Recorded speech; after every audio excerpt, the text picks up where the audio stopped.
Samia Suluhu atetemeka kwa uoga baada ya Boniface Mwabukusi kutoa maneno makali. Siku ilianza kwa sauti moja kali mtandaoni, sauti ya wakili mashuhuri na mwanaharakati wa haki za binadamu Boniface Mwabukusi. Kupitia chapisho lake kwenye mtandao wa X ambao zamani ulikuwa unajulikana kama Twitter, aliandika kwa uchungu kuhusu kile alichokiita safari ya maangamizi ya taifa, sauti yake ikibeba hasira, hofu na onyo kwa taifa nzima, kwani jeshi la polisi nchini Tanzania limegeuka chombo cha siasa kinachotumia risasi badala ya busara, na kwamba nchi inasogea kwa kasi ya 5G kuelekea shimo hatari la uvunjaji wa haki za na utu. Kwa muda mfupi tu baada ya kuchapishwa, maneno hayo yalienea mitandaoni kwa kasi ya ajabu, yakichochea hisia kali za hasira, huzuni na taharuki.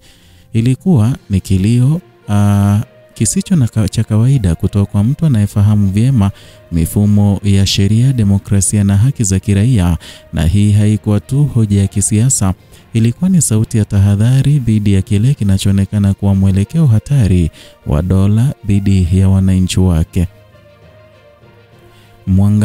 Chapisho la Mwabukusi liliibuka katika kipindi ambacho Tanzania imegubikwa na matukio ya kukamatwa kwa viongozi wa upinzani, wafuasi wa vyama visivyotawala na vuguvugu la kisiasa iliyokithiri.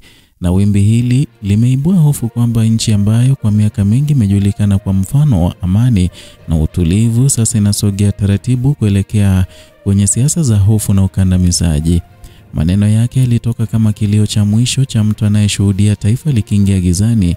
Alionyesha masikitiko kwamba jeshi la polisi ambalo kimsingi limeundwa kulinda usalama wa raia sasa limegeuka kuwa chombo kinachotumia nguvu na risasi kuendesha siasa. Katika sauti yake kulikuwa na majonzi ya mzazi anayeona watoto wake wakiharibu nyumba waliojenga kwa jasho. Kwenye ujumbe wake nitausoma wazi, alisema kwamba who should stop this nonsense and impunity? Sijui jeshi la polisi wanatuelewa tunapowashauri? Je, ni Mungu anazidi kufanya moyo wa jeshi kuwa mgumu? Kuna safari ya maangamizi ya taifa ambayo jeshi hili linataka kutupeleka kwa kasi ya 5G. Wenye hekima katika taifa waumeni sikio hawa watu. Jeshi hili linafanya siasa kwa kutumia risasi, linafanya kazi kubwa ya kuharibu haki, umoja na utawala bora. Siku hizi kuwa Chadema ni uhaini. Kukohoa karibu na jengo la polisi ni uhaini. Hata kupinga na kukosoa serikali ni uhaini. Nani amewaroga? Nani ameroga hawa watu? Hivi wastaafu wote wenye hekima walishakufa? Tumebaki masela watupu ndani ya taifa hili. Chadema ndio chama pekee cha kweli cha upinzani. Kukubali Chadema kushambuliwa namna hii ni kukubali kubaka na kunajisi siasa yetu ya vyama vingi. I'm ashamed for the third time. Maneno yake Rais Boniface Mwabukusi. Mwabukusi alitumia maneno makali akifananisha hali ya sasa ya maangamizi ya taifa. Alisema jeshi linavunja haki, linapoteza utu na linaharibu msingi wa Umoja wa Mataifa na umoja wa Watanzania. Kwa wengi, hayakuwa maneno ya hasira ya ghafla, yalikuwa ni tafsiri ya kina ya mabadiliko yanaendelea kimya kimya katika mfumo wa utawala wa sheria nchini. Na katika miaka karibuni Tanzania imekuwa ikipitia wimbi jipya la mivutano ya kisiasa, ambapo matukio ya ukamataji, ukandamizaji wa mikutano na vitisho dhidi ya wapinzani yameanza kuwa sehemu ya maisha ya kila siku. Muktadha wa maneno ya Mwabukusi unaakisi kipindi ambacho viongozi wa chama kikuu cha upinzani Chadema wamekuwa kikumbwa na misukosuko mikubwa. Kila kukicha, taarifa za kukamatwa kwa wanachama wa chama hicho kumevunjwa kwa maneno, haswa kwa mikutano na kuzuiliwa kwa maandamano zinajitokeza. Hali hiyo imeibua mjadala mpana kuhusu mustakabali wa mfumo wa vyama vingi nchini, na sasa Mwabukusi kwa sauti yake ya ukakamavu anaona hii kama jaribio la kufuta historia ya mapambano ya kisiasa na vizazi vilivyopigania demokrasia ya kweli. Alionyesha huzuni kwamba katika Tanzania ya leo kuwa mwanachama wa Chadema kunaweza kutafsiriwa kama kitendo cha uhaini.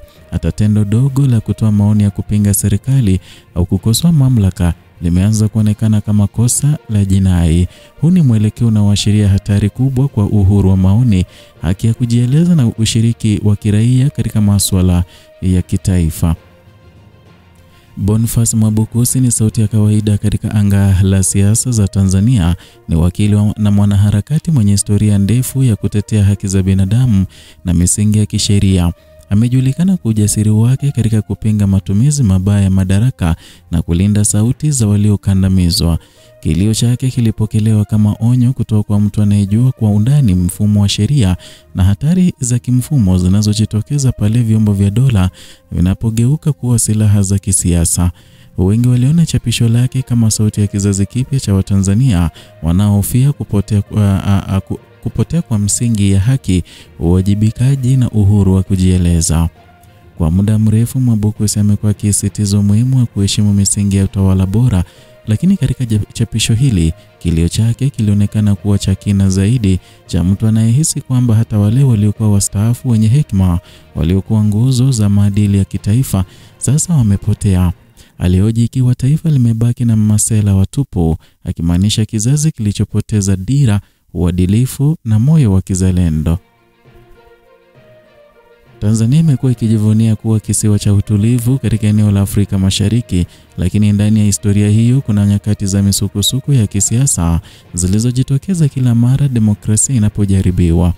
Kuanzia miaka ya 1990 mfumo wa vyama vingi ulipoanzishwa rasmi, kulikuwa na matumaini makubwa kwamba nchi ingeendelea kubaki huru na yenye misingi ya haki.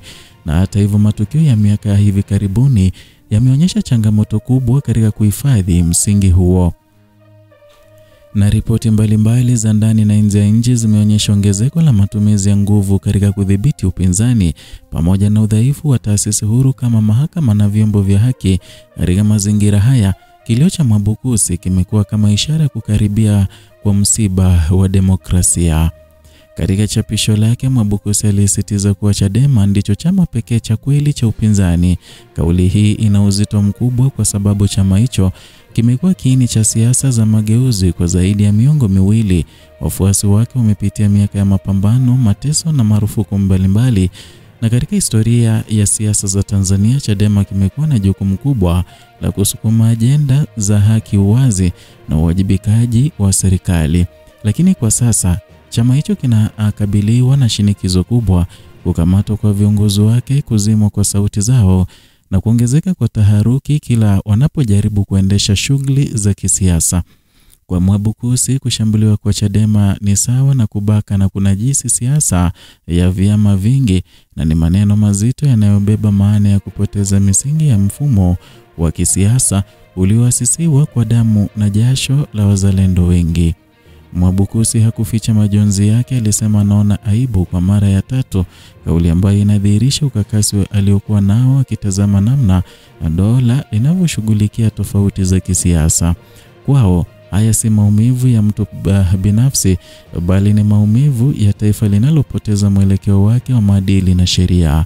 Kwa upande mwingine, chapisho lake limeibua mjadala mkubwa kuhusu nafasi ya vyombo vya dola na katika kulinda utawala wa sheria. Wapo wanaona kwamba hali hii ni ya matokeo ya mfumo unaotegemea nguvu badala ya maridhiano, huku wengine wakiona ni ishara ya kukosekana kwa uthubutu wa kitaasisi katika kulinda taifa. Katika taswira pana zaidi, kilio cha Mwabukusi ni sauti ya kizazi kinachohitaji taifa linalojali utu, linaloruhusu maoni tofauti na linaloamini katika nguvu ya sheria kuliko risasi. Ni mwito wa kuchagua busara badala ya kiburi, maridhiano badala ya uhasama. Na leo Tanzania inakabiliwa na swali zito: je, itasikiliza sauti za onyo kama za Mwabukusi au itaendelea kupuuzia dalili za kuvunjika kwa misingi ya haki? Historia imeonyesha kuwa mataifa yanapoanza kudharau sauti za tahadhari, mara nyingi huishia kujuta. Na katika kila neno aliloandika kulikuwa na wito wa kutafakari. Mwabukusi hakulenga kuibua chuki, bali kuamsha dhamira ya kitaifa. Alitaka Watanzania waangalie ndani yao na kujiuliza, tunakokwenda ni wapi? Kwa sasa chapisho hilo limekuwa zaidi ya maandiko ya hasira ya siasa, na limegeuka kuwa kumbukumbu ya onyo, nyaraka ya kihistoria inayorekodi kipindi ambacho taifa lilianza kujiuzulu kama bado linasimama kwenye misingi ya haki, umoja na demokrasia. Kilio cha Boniface Mwabukusi ni kioo cha jamii inayotafuta nafsi yake, ni sauti ya maumivu, lakini pia ni matumaini kwamba bado kuna nafasi ya kurekebisha mambo. Ni wito wa viongozi, vyombo vya dola na wananchi wote kuacha kutumia hofu kama silaha ya kisiasa, na kama taifa litasikiliza kilio hichi, basi bado kuna matumaini ya kujenga upya imani katika dola na wananchi. Lakini kama litapuuzia, basi historia itaandika kwamba onyo lilitolewa na likapuuzwa. Tanzania kwa sasa inatembea katika njia nyembamba kati ya amani na maangamizi, na maneno ya Mwabukusi yanabaki yakilia kama kengele ya mwisho kabla ya giza kutanda kabisa. Hii ni Kenyascope, ambapo tunakuletea taarifa za kina na uchambuzi wa kina ambao haupingilii ama hauegemei upande wowote. Ikiwa unataka kutusupport, tafadhali subscribe, like na kushare video hii, na vile gonga ya alama ya kengele ili uwe ukipata notifications kila wakati tukiupload content mpya.